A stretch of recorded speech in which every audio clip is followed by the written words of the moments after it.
Whenever people hear the word diplomacy, the image of powerful people in suits, shaking hands, and negotiating for peace comes to their minds. But diplomacy, as practiced today, didn't always look ceremonious and complicated in the past, and contrary to belief.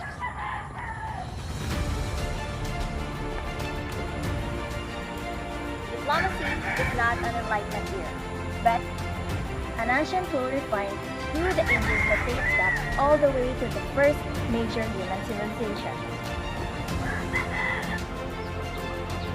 From the deserts of the Middle East, the valleys of Asia, to the plains of the Americas. The innate human element of reason that has guided our species' survival in a cruel world paved a way for different communities around the world to come together and cooperate to be diplomatic. Before the rise of the concept of independent states, small patches of people were scattered across the continents, occupying territories and claiming sovereignty over them. Because of the limited resources and scarce access to essential needs, tribes would often settle alongside one another, everyone intent on making the bountiful place their new home. But different belief systems, languages, custom, competition for food, land, and water led to disputes, resulting in violence and turning into war. So tribes needed to adapt in order to avoid conflicts, consciously or otherwise. Eventually, special persons were designated as divine moderators of peace.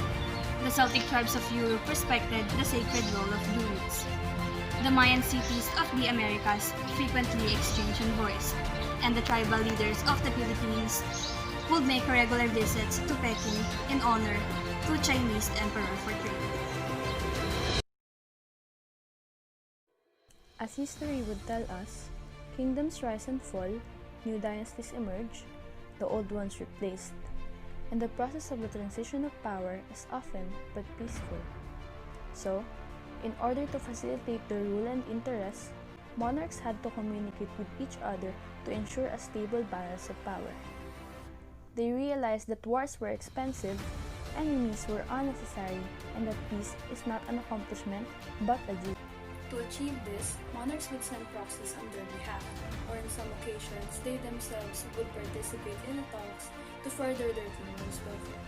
The Pharaoh of Egypt, Ramses II, signed treaties with the leaders of the Hittites.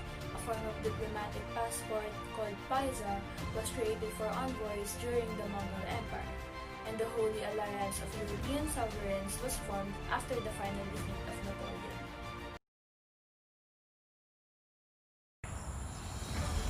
Before the surge of numbers of the independent states that are present in the international stage today, the world went through 2 world wars back in the time of entirely different world order.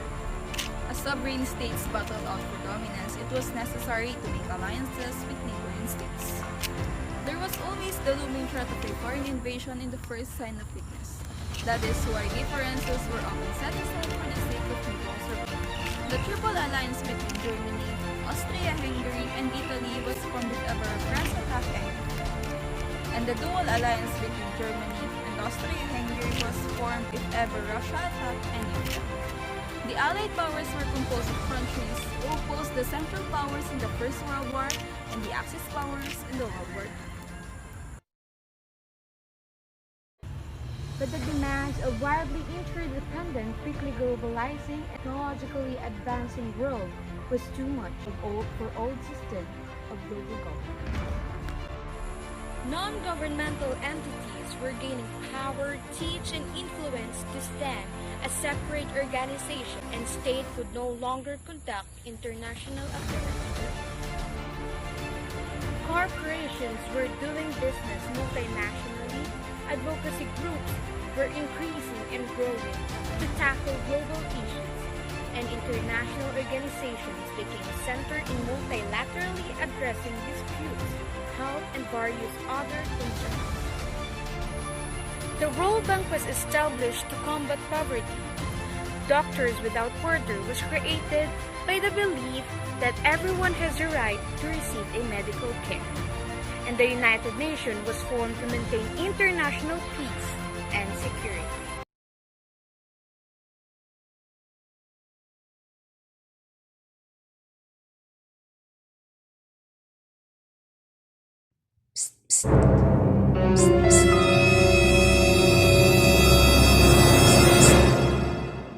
I have some good stuff.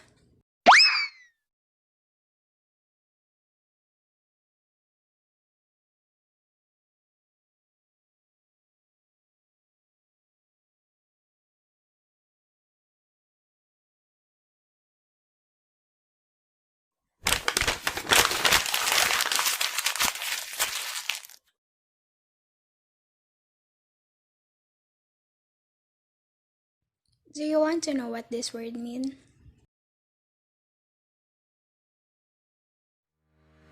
Hi, my name is Charles Gallant, and I will share to you today my knowledge about the nature and purposes of diplomacy. Diplomacy is the chief, but not the only instrument of foreign policy, which is set by the political leaders through diplomats. The object of diplomacy is to maintain or improve the nation, the state, or the organization by advancing the interests at its disposal to relation to others. It aims to optimize the benefits of a group without the risk and cost of using force. Diplomacy seeks to maintain peace through negotiations between states. Diplomacy usually aims to build goodwill towards the state, even though it can include economic coercive threats to impose solutions. And diplomacy, it aims to establish an international order without using war to solve conflict and enhance cooperation between states. But they are not the only ones who use diplomacy. There is the NGOs, MNCs, and many other international organizations. However, the key practitioners of diplomacy are the diplomats. Diplomats are specialists in carrying messages, negotiating adjustments, and settling conflicts between states and people. Diplomats' records are words backed up with the power of the state, and they help the state they serve to understand the actions of other nations.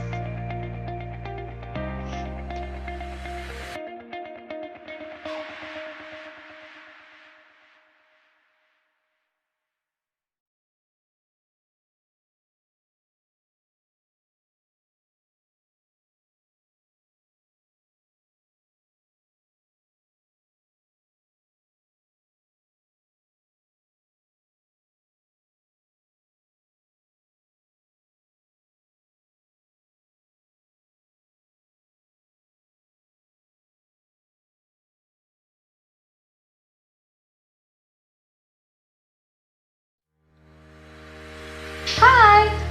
You're probably wondering what will be our next topic that we've learned from diplomacy. Well, you're on the right track. As a BSIS student, you already learned the history, how to be a diplomat, and lastly, you will know how to act as a diplomat in a diplomatic setting. But how? You see, there are certain rules that diplomats observe during a diplomatic event, and that's what you called protocol. Yes, you heard it right. Protocol is the accepted rules that governs the conduct of diplomats with the foreign ministry, the officials, other diplomats, international organizations, and other people that were non-diplomats as well. Even me?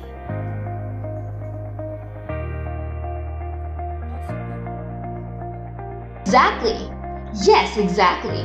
It is applied to all of us, including the people in the government, the employees, corporate executives, normal citizens, and the general public on how we should deal with one another. The rules of protocol also includes the niceties, the courtesies, the day-to-day performance of the diplomats, the politeness in verbal and written communication, and more. As you can see in the examples here, these are the types of niceties, courtesies that you will witness on a diplomatic setting.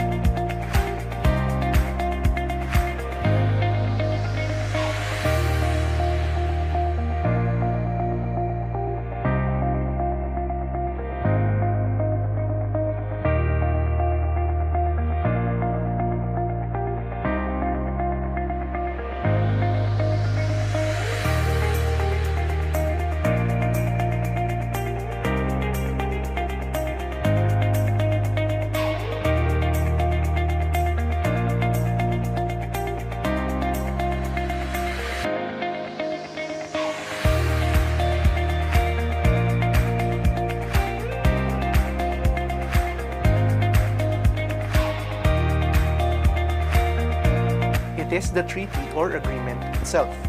It is originally came from the rolls of paper in which city-states and later on nations were being recorded. It also lays down the styles and titles and even indicates the forms of courtesies that were observed in all international acts. Where does it come from? Well, the sources of protocols were from the local customs, laws and regulations, treaties, traditions, scholarly works, and international agreements, such as Congress of Vienna on 1815 and Congress of Aix-la-Chapelle of 1818, and etc. Familiar, right? Is it really that important to know and observe these protocols? Why yes, being aware of this protocol can regulate the contacts between the nation and their representatives. Facilitates cordial relations among nations by observing the rules of conduct based on the principles of give and take.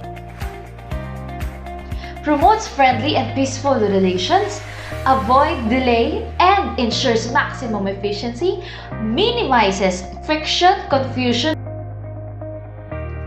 promotes mutual respect for each other's rights, provide guidance through the experience of others, clarifies the liabilities of those who do not observe the rules, resolves disputes concerning privileges and immunities of persons entitled to them, and lastly, guarantees the free exercise of rights and privileges by those entitled to them. Wow, that is really important. But wait! There's more! There's more? Yes, protocol were also applied in You should be guided by their sex, age, and rank. You should know how to carefully say things without offending them. You should know also how to introduce a man to a woman, a younger person to an older one, and lower ranking person to a higher ranking person.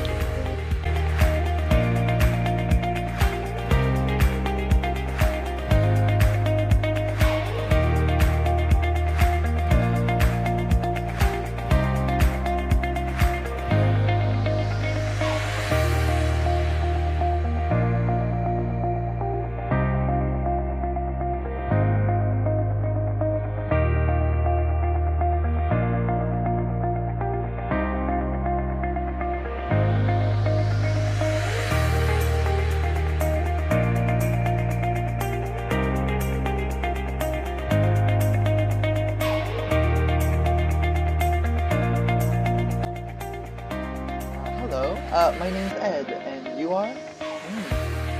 Is this your first time at this event? No? Oh, yeah. I actually came because I'm a huge fan of one of the speakers. How about you? Did you come here for someone? No? Oh, well, why did you come? Oh, one of the topics. Oh, yeah, well, I don't know who's speaking about that, but why are you interested about that certain focus? Oh, Okay. Uh, any recommendations on what I should read on or catch up on? Ah,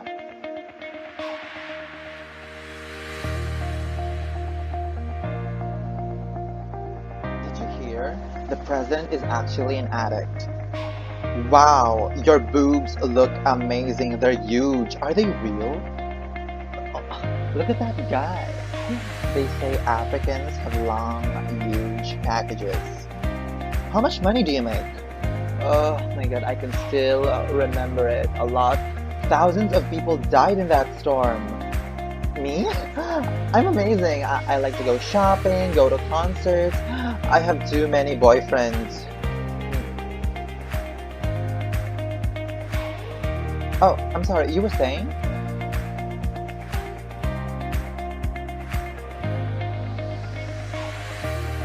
Hello.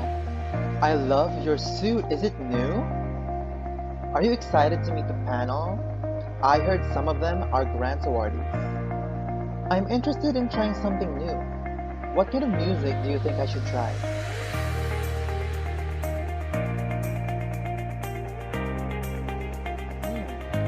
That's interesting. I hope they get things done soon. I mean, we're all looking forward to it. Oh, I didn't notice the time. I have to go, but it was lovely meeting you.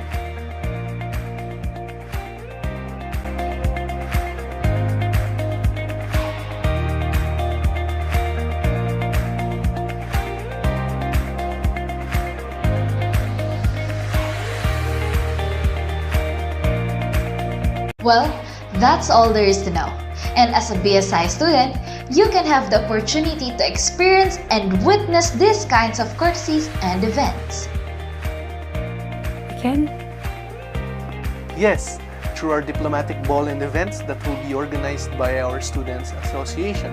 They are the International Studies Students Association. You can check them out on their Facebook page, International Studies Students Association. So shout out to my fellow freshmen, and let's hope that by the time we are in the new normal, you will have the chance to experience it. And as you go by on your journey with us to become the future diplomats, world leaders, ambassadors, and more, always remember this. Be honorable, be courageous, be kind, act with courtesy and respect in everything you do. Remember, there is still pandemic going on, so practice proper health protocol. Wash your hands often, always wear a face mask, and practice social distancing. Stay safe! See